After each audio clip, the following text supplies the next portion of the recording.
I want to get this in for my 560 some odd Facebook viewers. Yeah. It's August, and you can see that the trees here, the leaves are turning yellow. And that's what happens in August. The leaves start to turn yellow already. You can see it's happening on many of the trees already in the vicinity. That's happening in my part of the town too, my part of the country, about 3 hours away from here, depending on how you drive. I always have to point that out. And we're going berry picking with Grandma. Grandma knows where the berries are. So, yeah, I see some, but they look red. They don't really look, well, some here that are dark. Okay, so I'm turning off the camera now because I'm picking berries, or maybe I should just let it hang in the bush and talk. Why not? Yeah. Okay, these are more single. They're not the clustered berries like we saw. But there are clusters, but they're red. I think we need to go into some area where other people haven't been. See, these are the clusters, but these ones are not pickable. So, it means someone's been here before, I think. Not very many. Not at the right tree, is he? I'm not at the right tree. Here's a cluster. I found a cluster. Just like that. I got into one cluster. This is a good size Saskatoon. Yeah. Yeah. These are. I know how to recognize the good ones. And it's good. The bugs haven't got in and sucked them dry. These are good clusters. There's some good clusters here. Grandma's right. Again, as usual. Okay, I'll put these in Abigail's cup. And now, for that, we get to look at a picture of the berries. See, I don't know if that shows in the camera or not, but there it is. I have a cup of coffee in my hand. Here you go. Okay, pick me some more. Pick me some more. Wow! Whoa, you're dropping too many on the ground, Abigail. You don't want to drop them on the ground. Here, I'll help a bit. No, not got the red ones. You don't get red ones, you get the black ones.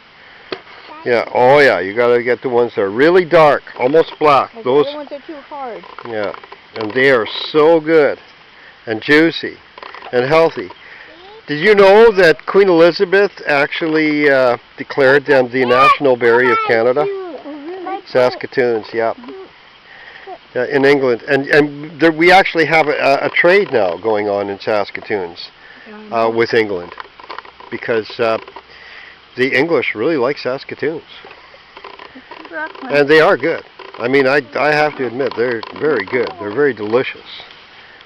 So, and oh, Saskatoon berry pie. Oh man. And the berries themselves are just good and wholesome, and I think maybe even more nutritious than blueberries. Okay. Yeah, our cup is getting full already. Yeah, we should have brought berry pails. We did bring berry pails. Oh, okay. All right. Very healthy berries. You know, I feel blessed to be able to actually pick berries off a non-GMO tree. Totally organic, wild tree. No spray.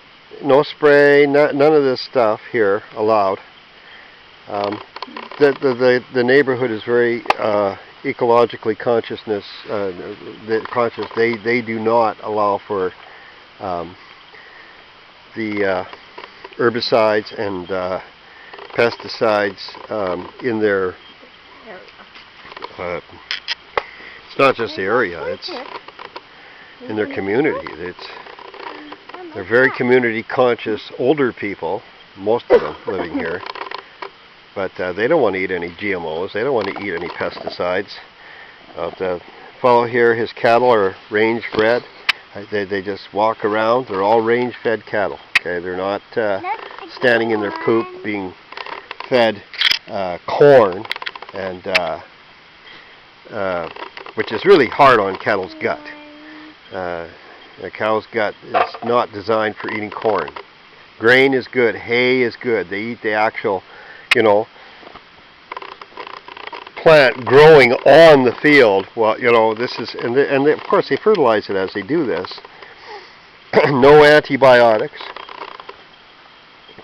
See, this is how Hutterites also raise their food. And when you have the chickens from a Hutterite, you don't have to worry about GMOs. When you have chickens from a Hutterite, you don't have to worry about antibiotics and things like this. Okay, they make completely antibiotic-free, range-fed chickens as well. You know, and the cattle are range-fed. You know, they Somebody needs a nap. walk. I know. I suggested that to her earlier, and she wouldn't have it. Now we got way more than you.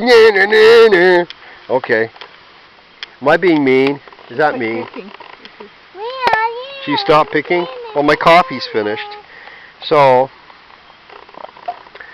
wash away my troubles. I'm going to get you a bunch of berries.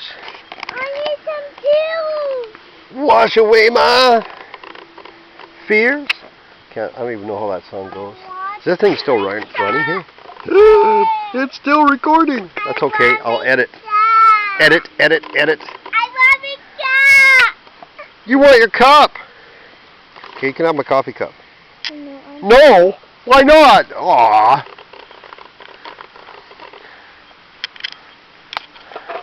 I'm on the road to Shambhala. Oh my goodness.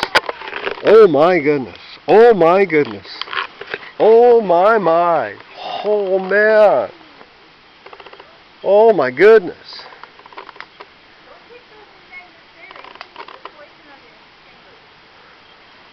Oh my goodness. Now these are the clusters I'm talking about. Here. Just hold that cup still. We'll fill this up in no time.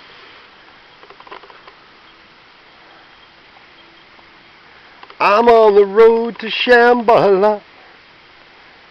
I'm concerned because I wonder how many generations are going to actually be allowed to do what I'm doing with my children right now.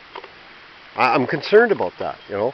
Here I am picking berries without any additives, preservatives, pesticides. They're full, they're luscious, they're ripe, they're juicy, they're healthy, there's nothing wrong with them.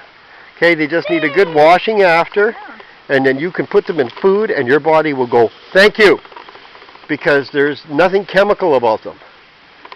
I wonder how many generations will be allowed to do what I'm doing with my children. You know what you're right now. Here. I was talking to a very wise lady here not too long ago. She was saying to me, the only thing that I think about is children into this world. And, you know, that's my only reason why I don't think maybe children should be born anymore. She didn't try to justify abortion to me. No, that wasn't it. What she was just telling me is the way this world is, the way it's going, because she, you know, is accustomed to this sort of life, where you can just pick berries naturally, without GMOs or chemicals or anything messing you up. You know, she's got a little bit of a niche, right? But not everybody does. Not few people have this opportunity. These berries are so good. This health is so good. And, you know, here I'm 54, I'm growing another family, right? You see? She didn't mean to knock me about it. She was just explaining to me that in this world, the way this world has become, you know, should we be bringing more children into it because of the way it's becoming? Now my response to her was simple. It's kind of like this, okay? And I apologize for being condescending, but the one thing about being condescending is you can be quick and to the point with your words. And you know, I'm being quick and to the point about this. If the idiots are really taking over, it's our own fault, because it's all the smart people that are thinking, you know, this is not a world to bring children into.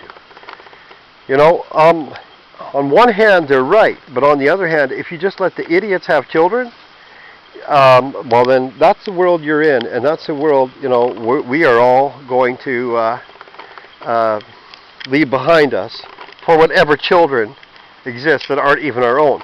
So I suppose you could say that actually the less selfish attitude is, although I may not have children myself, is this the sort of world I want to leave behind for my children? That's the question we should be asking, because we're all part of humanity. So people who are all for themselves probably would not want to have children and don't care about how bad the world is going to be, because they're not going to be around when it's bad. Do you see what I'm saying? There's short-sightedness going on here.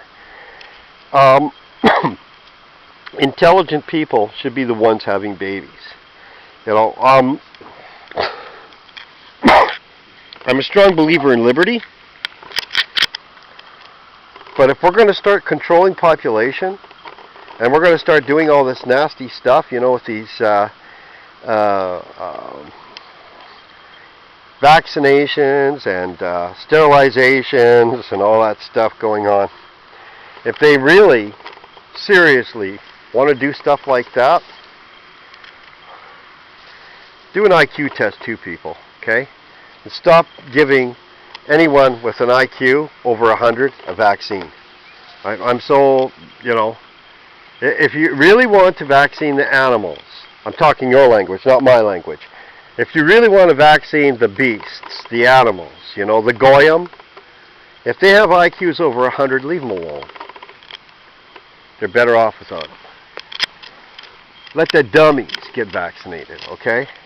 And maybe that's why you're doing it in public schools, because maybe that's the problem is, you know, intelligent people will not put their children in a public school. Maybe that's your line of reasoning. Daddy, I don't know, but what's the matter, honey? where's Grandma D? She probably went back to the cabin, or she sneaked off with Abigail. But we're getting lots of berries here.